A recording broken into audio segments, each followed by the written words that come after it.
My name is Joel Grassi, and I'm going to try to make this brief. I'm with BHB Pest Elimination. We are an exterminating company. We've been on the same block on 28th Street since 1969. We've been dealing with a lot of the same problems largely in those 55 years, other than new invasive species. It's largely a lot of the same issues. We kind of have a cosmological approach to what we're doing. We kind of ask the three great existential questions. Where did I come from? Why am I here? Where am I going? That's not just true for Homo sapiens. That's true for Rattus norvegicus. So when the rat is in your restaurant, you need to ask yourself, what reasons brought her here?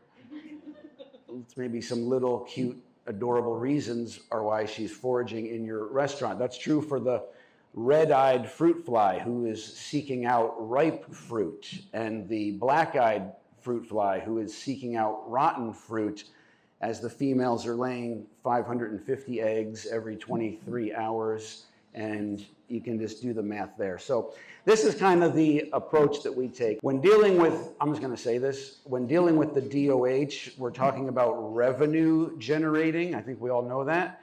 If you look at the chart from when it started with Bloomberg and then it leveled off with de Blasio and Adams, so there have been some changes made, but ultimately it's just like the meter ticket. It's just like the subway is now, they cut the Second Avenue subway construction because of the congestion pricing being stopped. So it's all revenue generating. In all fairness to what the DOH is doing, we all know that philosophically, we hope we're on the same page for quality of life, the best New York it can be, etc.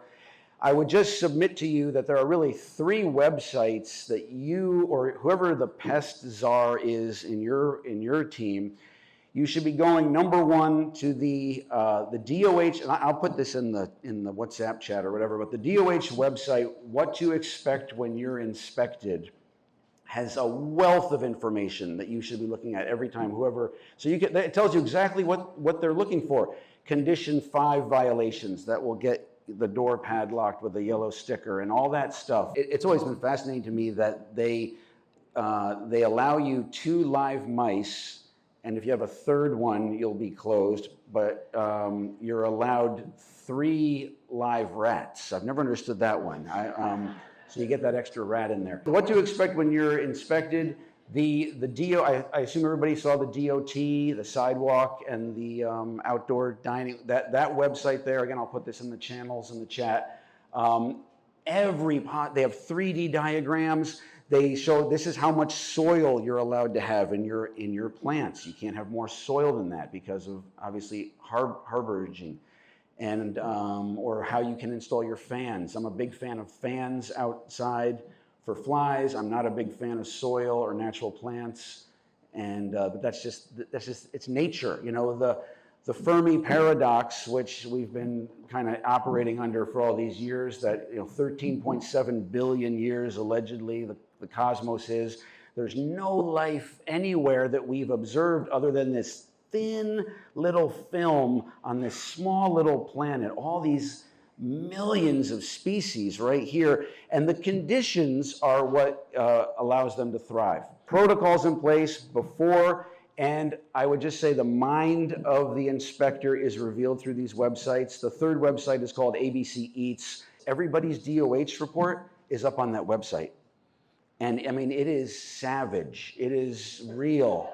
And it exists. But it helps you understand the mind of the inspector when they come. And Derek and I were slurping ramen one day. You remember this, man? And it was like Ice-T and Mariska Hargitay from Law and Order type came in with their badges. I thought they were looking for cocaine. It was the DOH, and we're sucking down noodles, and they're writing dinner. I mean, so you have to understand the mindset of what they're looking for. These websites help you understand that so you can prepare